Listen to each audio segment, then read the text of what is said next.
Hello guys, welcome back to my channel digital Sachin. तो जैसा कि दोस्तों आपको अभी तक पता है कि मैं इन्फोसिस में वर्क कर रहा हूं। बट सॉरी गाइस, मेरी वीडियोस काफ़ी टाइम से नहीं आई हैं, तो मैं आपको बता नहीं पाया कि मैंने इन्फोसिस से ईवाई कंपनी में स्विच कर दिया है। I have switch my job Infosys to EY which comes in big four. तो दोस्तों आज मेरी ये वीडियो इसी टॉपिक से रिलेटेड होगी कि मैंने इन्फोसिस से ईवाई में कैसे स्विच किया, और जो मेरा कंपनसेशन था वो कितने परसेंट इंक्रीज़ हुआ है, और मुझे क्या डिफ़िकल्टीज़ आई, मैंने कैसे किस प्लेटफॉर्म का यूज़ करके मैंने इंटरव्यूज़ दिए। तो इस वीडियो में हम सारा कुछ समझेंगे, और जो कुछ ज़्यादा ही एक्सप्लेन करने लायक होगा तो उसके लिए मैं सेपरेट वीडियो बना के डालूँगा। तो उसके लिए प्लीज़ गाइस मेरा चैनल डिजिटल सचिन आप फॉलो करके रखें और बेल आइकन दबा के रखें, जिससे कि हमारी वीडियो अपलोड होते ही आपके पास नोटिफिकेशन आए और आपको इन्फॉर्मेशन शेयर होती रहे। तो दोस्तों जैसे कि मैं इन्फोसिस में था, मैंने इन्फोसिस में जब था तो मैंने काफ़ी वीडियोस इस चैनल पर बना के डाली हैं। अगर आप मुझे फॉलो करते हैं तो आपको पता होगा कि इन्फोसिस से रिलेटेड जैसे कि हम डॉक्यूमेंट्स कैसे फिल करते हैं, अपलोड करते हैं, या फिर हमारी जो ट्रेनिंग होती है जेनरिक स्ट्रीम ट्रेनिंग, तो उसमें कैसे टॉपिक्स वगैरह में फेस क्लियर करने होते हैं। तो वो मैंने सारी चीज़ें इस यूट्यूब चैनल पर वीडियोस के डाल रखी हैं। I have already uploaded all the videos. तो गाइस मैं काफ़ी टाइम से वीडियोस नहीं बना पा रहा था, क्योंकि मुझे टाइम नहीं मिल रहा था एक्चुअल। मेरे कुछ फैमिली प्रॉब्लम थी, और उसके बाद में मैंने अपनी जॉब भी स्विच करी, तो उस चक्कर में वीडियोस डिले हो गई हैं। बट हम मेरे इस चैनल पर अब कंटिन्यूसली वीडियोस अपलोड होंगी, तो आप वो देखते रहिए।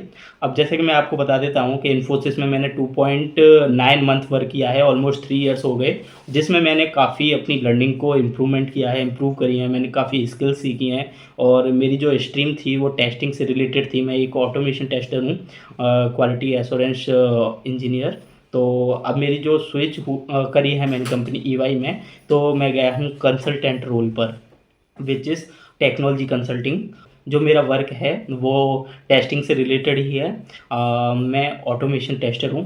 तो गाइज हम बात कर लेते हैं, जब मैं इन्फोसिस में आज से करीबन 4-5 महीने पहले जब था, तो मैंने काफ़ी कंपनीज़ में अप्लाई कर रहा था, मुझे रिस्पॉन्सेस नहीं आ रहे थे। जैसे कि मेरी ये बात हुई करीबन 6 मंथ पहले की। और आपको पता ही है इस टाइम इंडिया में काफ़ी बड़ा रिसेशन चल रहा है, काफ़ी कंपनीज ले ऑफ कर रही हैं। तो रिक्वायरमेंट काफ़ी कम है, अच्छी अच्छी कंपनीज़ की तरफ से हायरिंग फ्रीज हुई पड़ी है।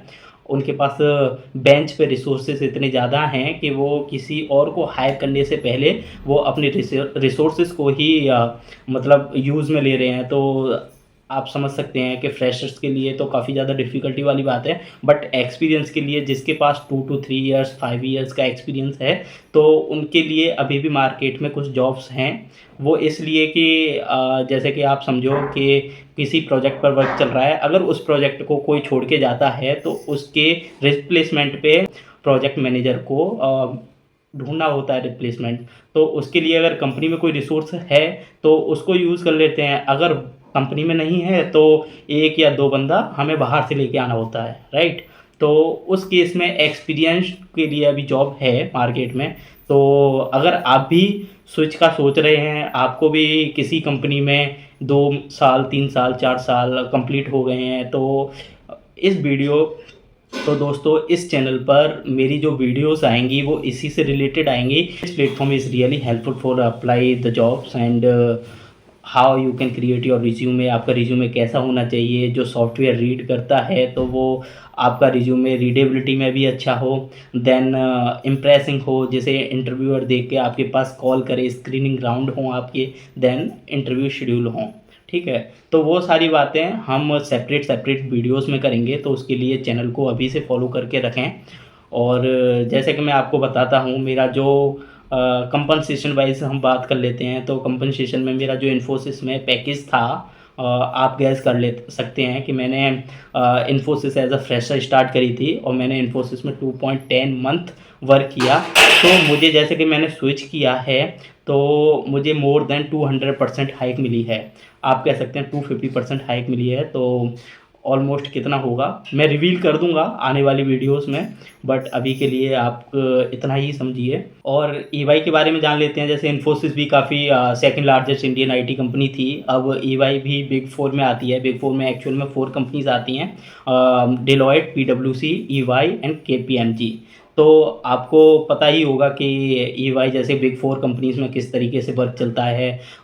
बिल्कुल एनवायरनमेंट अलग ही होता है, वहाँ की जो पॉलिसीज़ होती हैं और वहाँ की जो बोनस वगैरह ये सारी चीज़ें तो काफ़ी ज़्यादा मतलब अच्छा होता है। एक सर्विस बेस्ड कंपनी से आप अगर बिग 4 में जाते हैं तो आप चेंजेस देखोगे तो बहुत कुछ आपको बेनिफिशियल होगा और आप समझेंगे कि हाँ, कि अब कुछ अच्छी कंपनी है।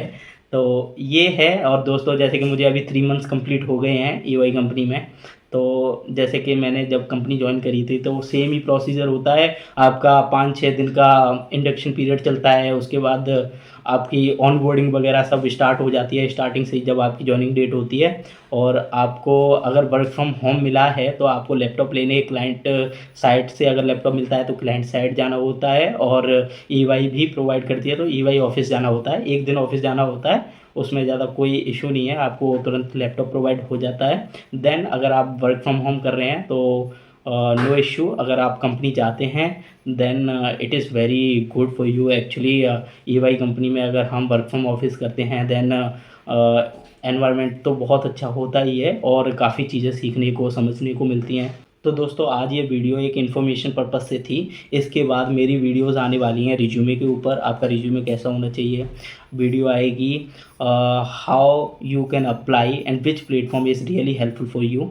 ओके, तो उसमें मैं बताऊंगा naukri.com पे जो प्रोफाइल बनानी है वो आपको कैसे बनानी है। लिंक्डइन पे बनानी है तो उसका यूज़ क्या है, लिंक्डइन पे कैसे बनाएं, रेफ़र के लिए हम कैसे अप्रोच करें किसी पर्सन को, ठीक है। और अगर हमें कंपनी साइट से अप्लाई करना है तो हमें कैरियर साइट पे जाके कैसे अप्लाई करना है, ठीक है। उसके बाद आपको इंटरव्यू की कैसे प्रिपरेशन करनी है, आपको किन किन जो काफ़ी क्वेश्चंस होते हैं वो कॉमनली होते हैं किसी भी इंटरव्यू के लिए, तो वो क्वेश्चन कैसे कौन कौन से होते हैं और उसको हमें कैसे बोलना है, तो वो चीज़ें भी हम वीडियोस के थ्रू जानेंगे। जो कंपनी में मैंने अभी तक फील किया है EY में, इन्फोसिस में, उसके रिलेटेड भी आपको वीडियोस मिलती रहेंगी। और मेनली अगर आप किसी भी MNC कंपनी में हो, IT कंपनी में हो या किसी ऑपरेशन कंपनी में हो तो मेरी वीडियोस आपके लिए यूज़फुल ही रहेंगी। अगर आप स्विच कर रहे हो, अगर आप किसी कंपनी में हो तो आपको जानने को मिलेगा कि वर्क पॉलिसी जो होती हैं वो कैसी होती हैं, ठीक है। तो दोस्तों इस वीडियो में बस इतना ही। अगर आपको कुछ क्वेरी है, अगर आपको कुछ कमेंट करना है तो आप मुझे पूछ सकते हैं। मैं अपनी इंस्टाग्राम की ID डिस्क्रिप्शन में डाल दूँगा, आप मुझे डायरेक्ट इंस्टाग्राम पे फॉलो करके मुझे मैसेज कर सकते हैं, मैं आपको मैसेज का रिप्लाई ज़रूर दूँगा। तो दोस्तों इस वीडियो में बस इतना ही, आगे मिलते हैं किसी नेक्स्ट वीडियो में।